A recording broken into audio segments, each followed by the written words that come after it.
Hello बच्चा party and welcome back to the channel. My name is Tapur Umar और आज मैं आपको बताऊंगी कि कैसे पीरियोडिक प्रॉपर्टीज जो होती हैं उनकी डेफिनेशंस को आप बहुत इजीली याद कर सकते हो। ठीक है, सो चलो वीडियो को स्टार्ट करते हैं। पहले तो ये पीरियोडिक प्रॉपर्टीज होती क्या है?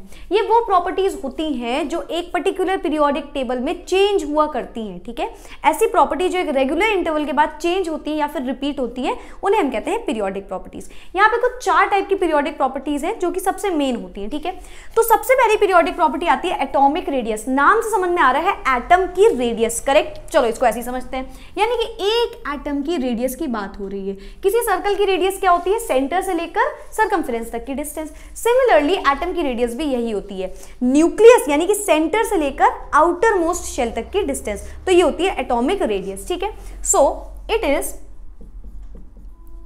The distance between the center of an atom to its outermost shell. ठीक है, OMSS outermost shell. Centre atom के सेंटर से लेकर आउटर मोस्ट शेल तक की डिस्टेंस को बोलते हैं एटॉमिक रेडियस। नेक्स्ट आता है आयनाइजेशन पोटेंशियल। ये क्या होता है? ये वो एनर्जी होती है जो एक एटम को चाहिए होती है, एक एटम को चाहिए होती है जब वो इलेक्ट्रॉन को निकालता है। ठीक है, ये वो एनर्जी होती है जो एक एटम को चाहिए होती है जब उससे इलेक्ट्रॉन निकल रहा होता है। मतलब कोई इलेक्ट्रॉन निकाल रहा है तो हमें क्या चाहिए? उसमें एनर्जी देनी है इलेक्ट्रॉन को निकलने के लिए। ठीक है, सो ये क्या होता है? It is the amount of energy required to release an electron from the outermost shell of an isolated gaseous atom. ठीक है, it is the amount of energy, ये वो अमाउंट ऑफ एनर्जी है जो required to remove an electron from the outermost shell of an isolated gaseous atom।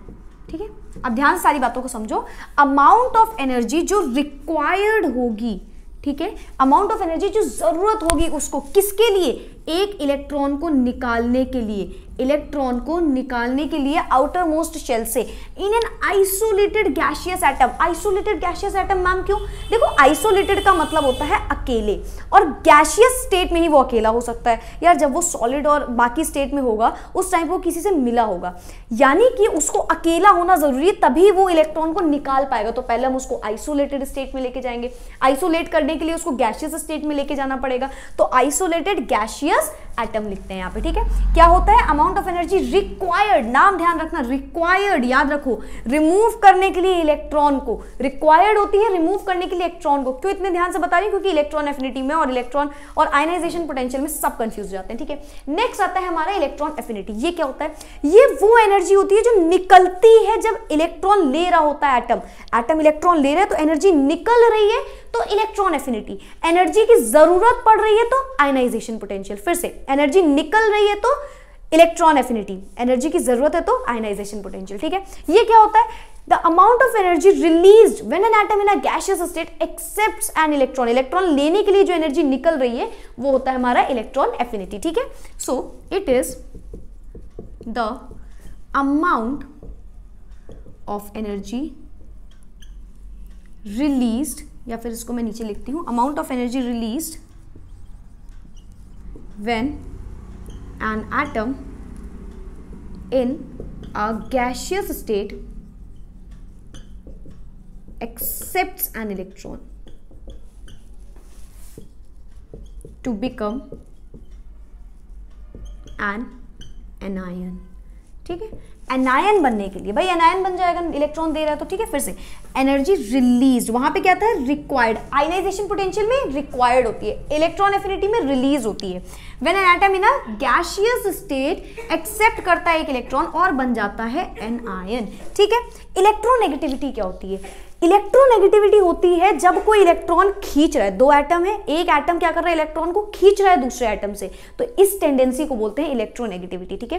It is a tendency of an atom to attract electrons to itself, ले नहीं रहा है, खींच रहा है अपनी तरफ, ठीक है। लेगा तो क्या हो जाएगा, फिर तो यार वो एनायन और कैटायन में बदल जाएगा, अभी ले नहीं रहा है, अभी क्या कर रहा है, खींच रहा है। लेगा और देगा तो मेटालिक कैरेक्टर और नॉन मेटालिक कैरेक्टर होता है। So it is the tendency of an atom to attract electrons to itself, अपने पास क्या करेगा, केवल और केवल खींचेगा, क्या करेगा, अट्रैक्ट करेगा। बस बॉक्स वाले वर्ड सब में याद रखना। अब मैं आपको समझाती हूँ। आयनाइजेशन पोटेंशियल देखो, ध्यान से देखो क्या होगा। मान लो m है, क्या कर रहा है, electron, amount of energy required, उसको चाहिए है, इलेक्ट्रॉन निकालने के लिए उसको जो एनर्जी चाहिए, m से बन रहा है m+, इलेक्ट्रॉन निकालने के लिए उसको क्या चाहिए होगी, कुछ ना कुछ एनर्जी रिक्वायर्ड होगी, तो ये क्या होगा, आयनाइजेशन पोटेंशियल, ठीक है। अब मान लो कोई इलेक्ट्रॉन एफिनिटी समझाती हूँ मैं आपको। मान लो कोई Y करके एक एलिमेंट है Y, इसको क्या करना है, ये electron amount of energy release निकल रही होगी जब ये इलेक्ट्रॉन को एक्सेप्ट कर रहा होगा, ठीक है। इलेक्ट्रॉन को एक्सेप्ट कर रहा है तो एनर्जी निकल रही है, एनर्जी रिलीज हो रही है, तो ये क्या कहलाएगी बेटा, ये कहलाएगी इलेक्ट्रॉन एफिनिटी। अब मान लो कोई दो एटम है, यहां पे समझाती हूँ इलेक्ट्रॉन नेगेटिविटी। दो एटम है, एक को क्लोरीन लेते हैं, एक को हाइड्रोजन लेते हैं, ठीक है। सबको पता है इनके बीच में कोवेलेंट बॉन्ड बनता है। ये क्या होता है, थोड़ा इलेक्ट्रोनेगेटिव होता है, अपनी तरफ इलेक्ट्रॉन को खींच रहा होता है। हाइड्रोजन के इलेक्ट्रॉन ले नहीं रहा है, खींच रहा है, ठीक है। तो इस अच्छा ले रहा होता तो नेगेटिव चार्ज आता, खींच रहा है तो क्या आएगा, पार्शियल नेगेटिव। ये दे रहा होता तो पॉजिटिव आता, दे नहीं रहा है, सिर्फ उसके इलेक्ट्रॉन खींच रहा है क्लोरीन, तो पार्शियल पॉजिटिव। ये क्या हो गया, इलेक्ट्रोनेगेटिविटी, ठीक है। सो वीडियो को लाइक शेयर सब्सक्राइब कर देना अगर पसंद आया हो। Thank you so much.